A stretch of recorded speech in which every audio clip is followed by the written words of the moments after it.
Alhamdulillahi Rabbil Alamin. Wassalatu wassalamu ala asyrafil anbiya wal mursalin sayyidina Muhammadin wa ala alihi wa sahbihi ajma'in. Subhanaka la ilma lana illa ma 'allamtana innaka antal alimul hakim. Rabbi shrah li sadri wa yassir li amri wahlul 'uqdatam min lisani yafqahu qawli. Qala al-mu'allif rahimahullahu ta'ala wa nafa'ana bihi wa bi ulumihi wa bi ulumi fid dharain amin. الترغيب في الوضوء وفي إسباغه وإطالة القرة وما يقال بعد الوضوء. Alhamdulillah, kita bersyukur kepada Allah Subhanahu wa taala. Pada sore kali ini kita masih diberikan kesempatan untuk bermuajahah, untuk duduk satu majelis. Semoga dengan perkumpulan kita ini menambahkan kecintaan Allah Subhanahu wa taala kepada kita, menambahkan keberkahan dalam kehidupan kita. Amin amin ya rabbal alamin. Kemarin kita membahas tentang at-tarhib minal kibr wal ihjab, larangan dari sifat sombong dan ujub. Ya, itu yang kemarin minggu lalu. Bagaimana kita selaku hamba ya Allah Subhanahu wa taala dilarang punya sifat sombong dan ujub. Apa itu sifat sombong dan apa itu sifat ujub? Sifat sombong dan sifat ujub itu yang dikatakan Sayyid Alawi bin Abbas al-Maliki, wal muradu bil kibr ihtiqarun nas. Sombong itu apa sih? Ihtiqarun nas, meremehkan seseorang, meremehkan orang lain. Ya, perbedaan antara kibir dan ujub. Kalau kibir itu sombong, kalau i'jab itu ujub. Jadi kalau kibir itu ihtiqarun nas, meremehkan orang lain. Wal muradu bil i'jab, yang dimaksudkan dengan ujub itu ar-ridha 'anil nas. Ya, bangga pada dirinya sendiri. Nah, itu perhatikan. Orang yang mempunyai sifat sombong tidak akan masuk surga yang Allah Subhanahu wa taala.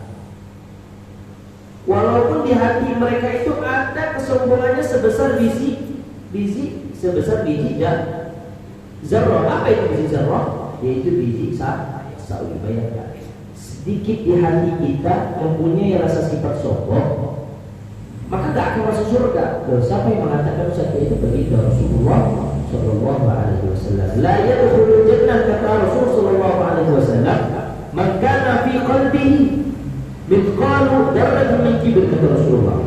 Maka tidak akan masuk surga orang-orang yang di hati mereka mempunyai rasa sifat sombong walaupun sebesar biji sawi. Bagaimana orang sombong pada dirinya yang begitu besar, melebihi daripada biji sawi, yang sebesar biji sawi yang sombong yang tidak masuk surga, apalagi lebih dari itu. Makanya at-tarhib minal kibr, larangan bagi seseorang untuk mempunyai sifat sombong. Siapapun mereka, orang tua kah dia, anak kecil kah dia, orang berilmu kah dia, orang tak berilmu kah dia, semuanya mencakup. Mereka yang sombong tidak akan masuk surganya Allah Subhanahu wa taala. Makanya Allah Subhanahu wa taala menyiapkan surga kepada hamba-hambanya bagi orang-orang yang bukan punya sifat sombong. Tilka darul akhirah naj'aluha lil ladzina la yuriduna uluwan fil ardh wa la fasada wal 'aqibatu lil muttaqin.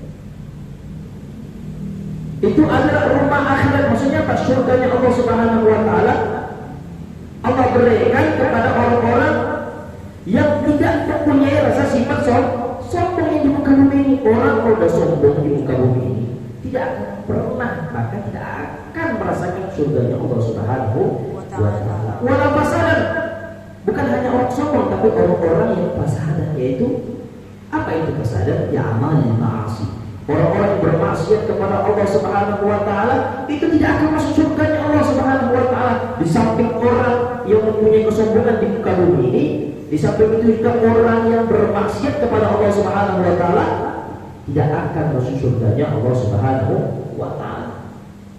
Surga Allah Subhanahu wa taala hanya diberikan kepada wal akibatu lil muttaqin. Kepada orang-orang yang bertakwa kepada Allah, kepada orang-orang yang senantiasa menjalankan perintah Allah dan menjauhi daripada segala larangannya.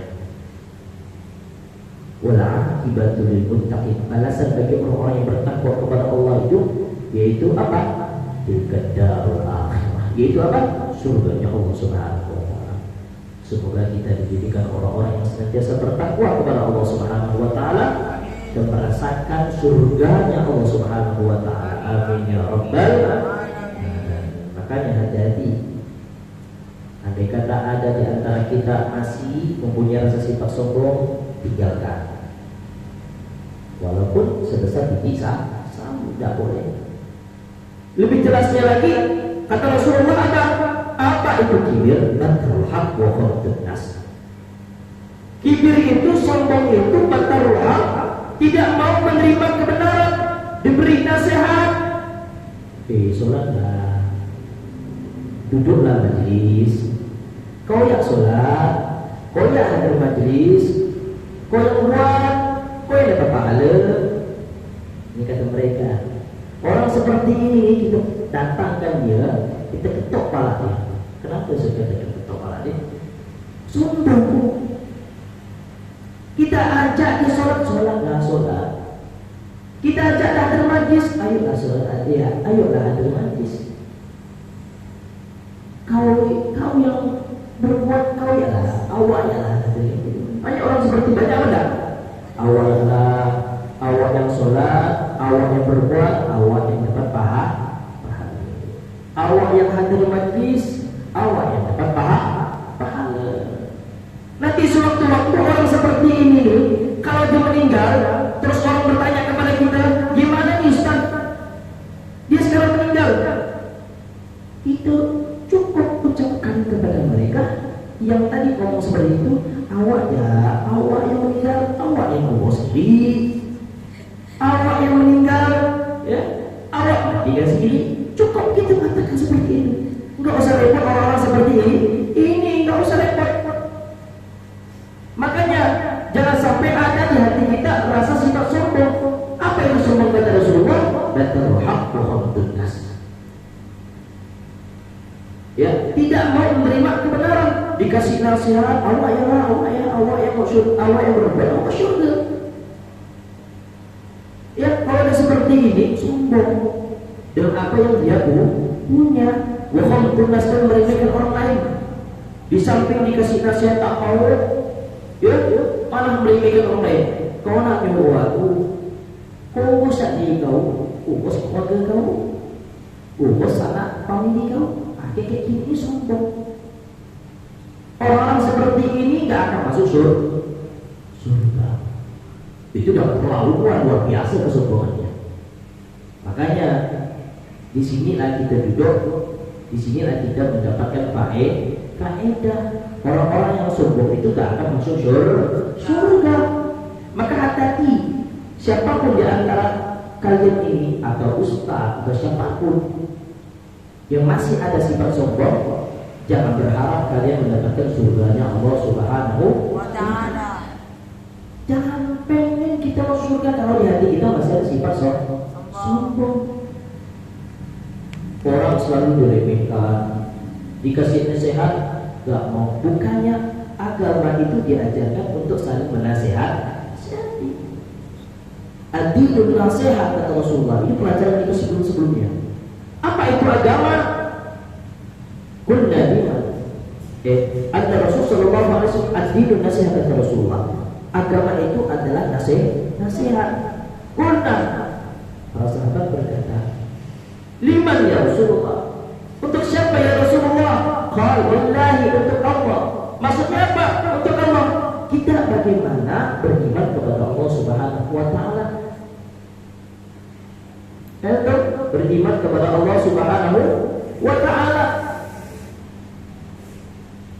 Wa bima jaa minhu, dengan apa-apa yang telah datang dari Allah Subhanahu wa taala.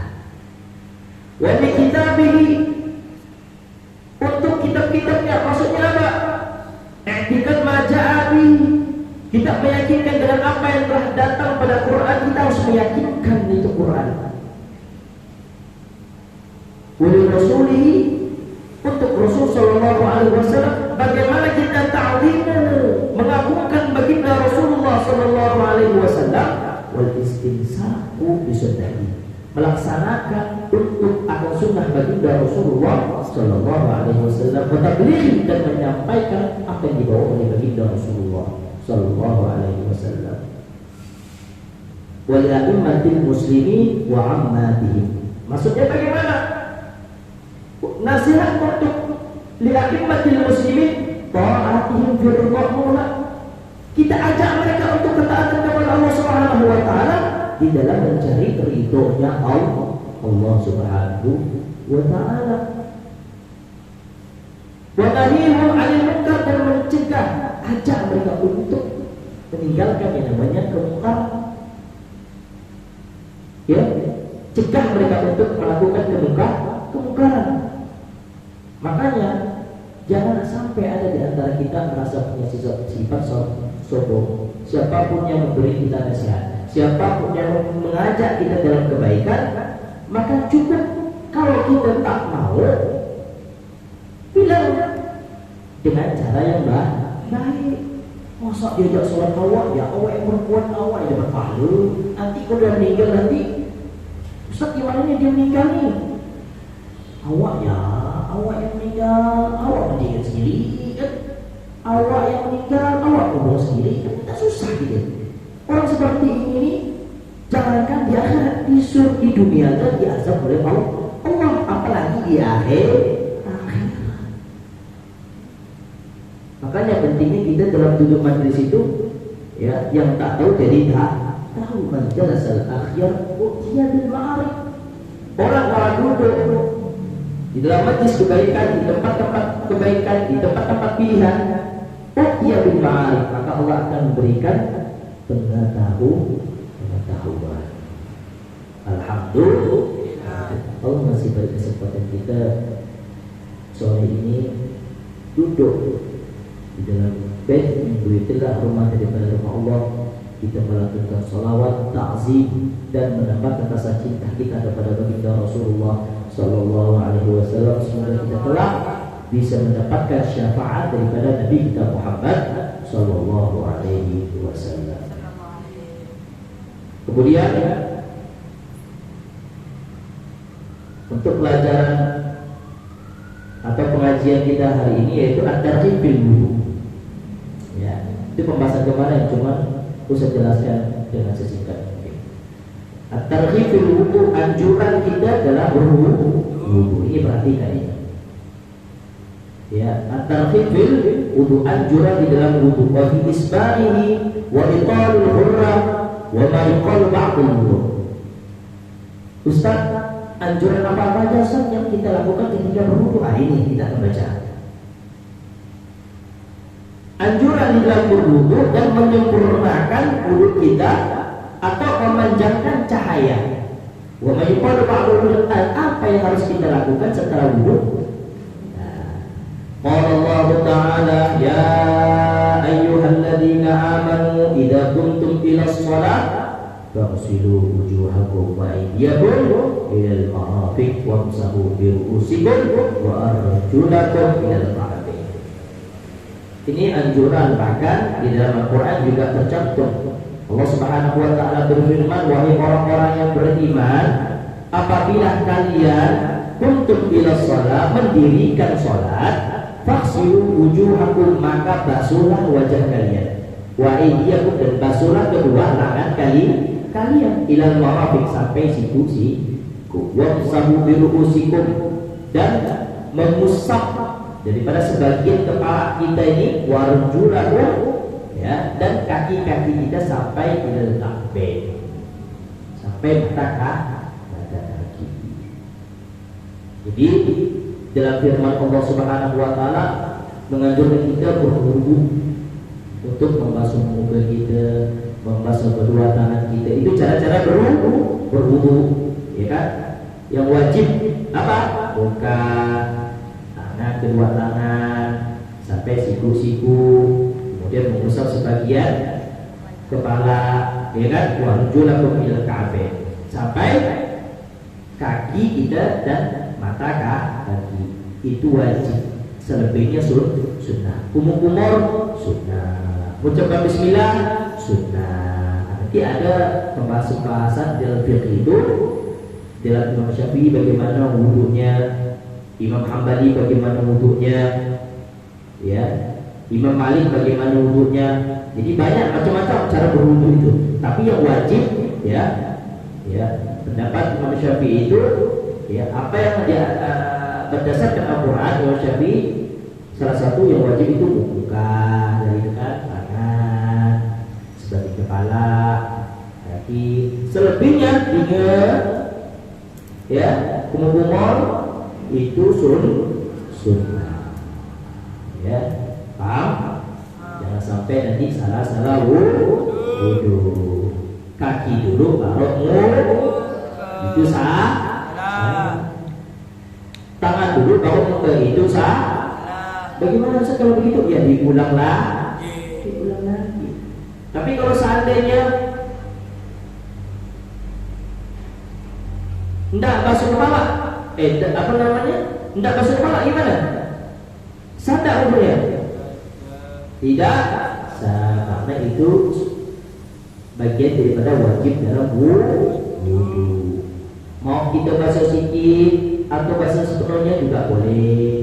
Imam Syafi'i cukup bagian bunubun. Tapi kalau Imam Malik itu wajibnya semua kepala. Itu ikhtilaful ulama. Perbedaan pendapat. Al-ikhtilaful ulama rahmah. Perbedaan pendapat para ulama itu adalah rahmat. Nah, kemudian bagaimana faedah bagi orang yang menyempurnakan wudunya? Maksudnya apa? Kalau seandainya kita berwudu dianjurkan kepada Imam Syafi'i itu sampai ini, Rasulullah mengajarkan apa? Kalau bisa sepenuhnya, isbahul, sempurnakan. Itu menunjukkan apa? Memanjangkan cahaya kita kelak yaumul qiyamah nanti. Karena sewaktu-waktu, ya, umat Nabi Muhammad Sallallahu Alaihi Wasallam akan dipanggil kelak yaumul qiyamah. Ya, umat Nabi Muhammad itu kelak akan dipanggil dengan wajah yang penuh cahaya, ya, dengan penuh cahaya. Kenapa kok bisa begitu? Karena terdapat bekas atharul wudunya. Maka wudunya kalian itu akan menjadi cahaya bagi kalian kelak yaumul qiyamah. Wudunya kalian itu akan menjadi cahaya. Terus bagaimana Ustaz kalau kita wudu yang wajib? Tidak apa-apa.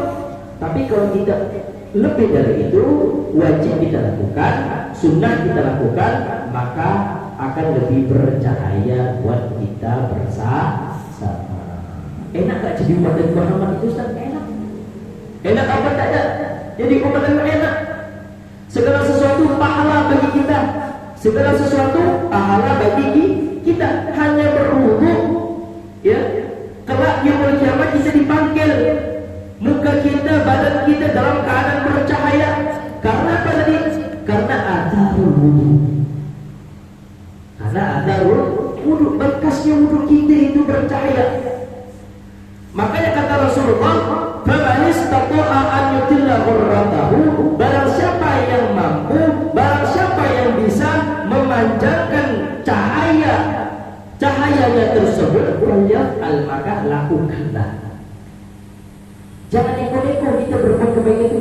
Jangan takut-takut kita dalam berbuat kebaikan. Wudu itu kan tidak susah. Wudu itu tidak susah. Yang membuat kita susah itu diri kita sendiri. Makan waktu berapa lama kalau wudu? Sampai sejam? Sampai 20 menit? Sampai setengah jam? Sampai 15 menit? Sampai 10 menit? Sampai 5 menit? Tak sampai 5 menit. Paling lama 2 menit. Cuma orang banyak melalaikan. Terus Ustaz, Wudhu itu hanya pada sholat atau di luar sholat? Mau sholat ataupun di luar sholat. Makin banyak kita berwudhu, makin besar cahaya kita kelak yaumul qiyamah. Enak tak jadi umat Nabi Muhammad? Enak apa enggak? Enak. Wudhu aja menjadi cahaya kita kelak yaumul qiyamah. Makanya kata Rasul, kalau orang mampu bisa memanjangkan cahayanya tersebut, banyak maka lakukan. Sunnah-sunnahnya Rasulullah dilakukan. Kubur-kubur ucapkan bismillah. Kata Rasulullah apa? Man ahya sunnati faqad ahabbani. Orang yang menghidupkan sunnahku, maka dia telah mencintaiku. Wa man ahabbani, orang yang telah mencintaiku, kana ma'i fil jannah. Maka kelak nanti di surga bersama. Enak enggak? Enak. Jadi umat Nabi Muhammad itu enak betul. Makanya Nabi Musa alaihissalam suatu waktu pernah minta, bagaimana dia juga minta kepada Rasulullah biar dia menjadi golongan umat Nabi Muhammad Sallallahu Alaihi Wasallam. Maka keutamaan kita berwudu itu sangat luar biasa. Makanya at-tarhib fil wudu, anjuran dalam wudu apa saja. Ya, di samping kita isbahul wudu, menyempurnakan wudu kita tadi, tidak hanya kewajiban yang kita lakukan, sunnah-sunnahnya juga kita dirikan. Umur sebelum Bismillah, cuci tangan. Kan sunnah-sunnah itu banyak. Cuci tangan dulu, ya kan? Bismillah, hidup, kan sunnah, semua kita lakukan. Maka yang ada pada kita cahaya nanti kelak di yaumul qiyamah. Alhamdulillah. Bukan, tapi bukan hanya itu saja. Orang yang menyempurnakan wudunya, ya, kata Rasul sallallahu alaihi wasallam, ala adullukum ala ma yamhullahu bil khotaya wa yarfa'u bihi darajat, kata Rasul sallallahu alaihi wasallam. Jadi Abu Hurairah bahwa Rasul sallallahu alaihi wasallam pernah bersabda itu, ala adullukum ala ma yamhullahu bil khotaya. Apa dikatakan oleh Nabi Rasulullah Sallallahu Alaihi Wasallam? Sini aku tunjukkan jalan, sini aku tunjukkan, aku berikan petunjuk. Mau tak kau melakukan sesuatu yang mana sesuatu tersebut membuat dosa-dosa terhapuskan? Segala perbuatan yang kau lakukan dihapuskan oleh Allah Subhanahu Wa Taala. Dosa-dosa itu dihapuskan oleh Allah Subhanahu Wa Taala. Setelah Rasul Sallallahu Alaihi Wasallam berkata seperti itu, wa yarfa'u bi darajat, kata Rasulullah, dan Allah angkat derajat. Mau enggak? Dari sini aku beri petunjuk. Mau tak kau aku perintahkan kau untuk melakukan sesuatu perbuatan di mana perbuatan tersebut membuat dosamu terhapuskan, segala kesalahanmu terhapuskan. Dan Allah Subhanahu Wa Taala mengangkat derajat-derajatmu. Maka para sahabat pada saat itu mereka berkata, bala ya Rasulullah. Iya Rasulullah, mau ya Rasulullah, ajarkanku ya Rasulullah, bagaimana cara agar dosa-dosaku dihapuskan oleh Allah Subhanahu Wa Taala dan derajatmu diangkat oleh Allah Subhanahu Wa Taala. Maka kata Rasulullah apa? Wala isbahul wudu, sempurnakan wudu kalian ala makarih, atas sesuatu, atas waktu yang tidak kau sukai. Maksudnya apa? Syiddatul barat, sewaktu kita wudu dalam keadaan dingin, subuh-subuh, atau sesuatu yang tidak kita benci, sesuatu yang kita benci, tak senang. Wudu lagi, tapi kita paksa untuk berwudu, kata Rasulullah. Walaupun dalam keadaan hujan dingin, wudu lagi, tapi kita tetap berwudu. Wa kathratul khuda' ilal masajid, dan memperbanyak melangkahkan kakinya ke masjid. Wa tudar shalat ala shalat, menunggu salat ya setelah salat, ya setiap fardhu mau ba'da fardhu menunggu salat. Mau diikat salat maghrib tunggu dulu, mau salat isya tunggu dulu. Apa kata Rasulullah? Kadzalikumur ribat, ya, menguatkan atau ikatannya. Kadzalikumur ribat, Rasul mengulangkan 3 kali. Kadzalikumur ribat, kadzalikumur ribat. Apa yang dimaksudkan Rasulullah? Kau beruntung. Itu isyarat menunjukkan bahwa sifat seperti itu, orang yang senantiasa setiap harinya berwudu, tidak lepas wudunya, kata Sayyid Alawi bin Abbas Al-Maliki, maka akan dijauhkan dari maksiatnya Allah. Ya, orang senantiasa berwudu, insya Allah mencegah dirinya untuk melakukan kemaksiatan kepada Allah, ataupun mencegah dirinya untuk tidak melakukan perbuatan-perbuatan yang diharamkan oleh Allah Subhanahu wa Ta'ala. Sering jalan ke wudu. Di samping itu juga, ya, Allah mengangkat derajat kita, Allah hapus dosa-dosa kita gara-gara wudu. Besar gak pahala wudu? Besar apa enggak? Besar apa enggak? Yang kita melakukan wudu setiap hari, tanpa kita sholat kita tetap wudu. Tapi alhamdulillah, kalau saya perhatikan santai-santai terbuka ini, ya, sholat 5 waktu wudu. Mau sholat wudu, mau ngaji wudu, mau belajar agama wudu, mau pegang Quran wudu, mau apa lagi? Muqara'ah atau mudzakarah wudu. Beda ya. Di dunia aja tampak orang-orang yang sering wudu, ya, sama orang-orang yang nggak sering wudu itu tampak sudah dunia. Mungkin gelap, ya. Apalagi lu udah bohong kan, tak wudu jangan kita bohong. Tapi ada orang tuh mukanya bohong karena sering wudu jadi bercahaya. Makanya oleh karena itu, bagaimana kita, ya, berusaha untuk wudu dengan benar, baik mulai dari niatnya, tata caranya, terus kemudian kalau bisa jalankan sunnah-sunnah daripada baginda Rasulullah SAW. Jangan sampai kita lalaikan. Terus setelah kita wudu, apa yang harus kita lakukan? Anjuran wa ma yuqalu ba'da wudu. Anjuran setelah wudu yaitu untuk membaca doa setelah wudu. Ustaz, ada tidak keutamaan orang baca setelah wudu? Ada. Siapa bilang tak ada?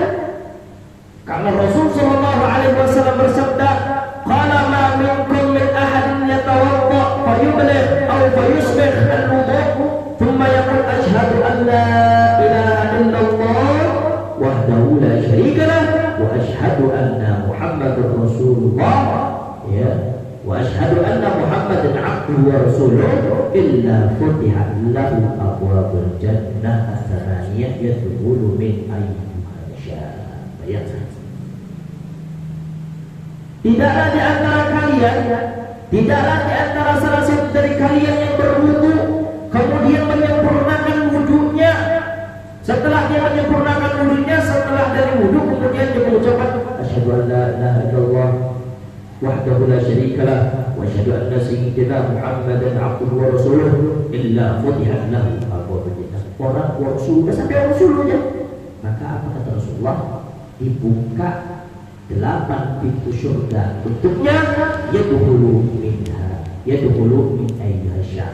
Dimanapun dia mau, pilih di antara 8 pintu surga itu, pilih mau yang mana. Bayangkan, cuma wudu, besar tak faedahnya? Cuma wudu kita bisa masuk surga dimanapun yang kita mau. Disiapkan 8 pintu surga. 8 pintu surga. Kau mau masuk pintu mana? Pintu situ, Allah. Pintu situ, Allah. Pintu situ masuk. Gara-gara apa tadi? Hanya mayusbihul wudu dan kemudian berdoa kepada Allah. Makanya sempurnakan wudu kita. Orang yang menyempurnakan wudunya mendatangkan italul hurrah, memancarkan cahayanya nanti kelak di yaumul qiyamah. Semoga kita termasuk orang-orang yang senantiasa berwudu, senantiasa melaksanakan akan perintah Allah Subhanahu wa Ta'ala, mendekatkan diri kita kepada Allah dan mendekatkan diri kita kepada baginda Rasulullah sallallahu alaihi wasallam. Makanya terdapat doa dari baginda Rasul sallallahu alaihi wasallam, Allahumma ja'alni minat tawwabin. Ini tambahan. Ada kan tambahan di sini? Wa ja'alni minal mutatahhirin. Doa dari baginda Rasulullah ketika dia baca doa asyhadu an la ilaha illallah setelah wudu itu asyhadu an la ilaha illallah wahdahu la syarikalah wa asyhadu anna Muhammadan abduhu wa rasuluh. Allahumma ja'alni minat tawwabin waj'alni minal mutatahhirin. Ya Allah, jadikanlah aku orang-orang yang senantiasa taubat kepada Engkau ya Allah.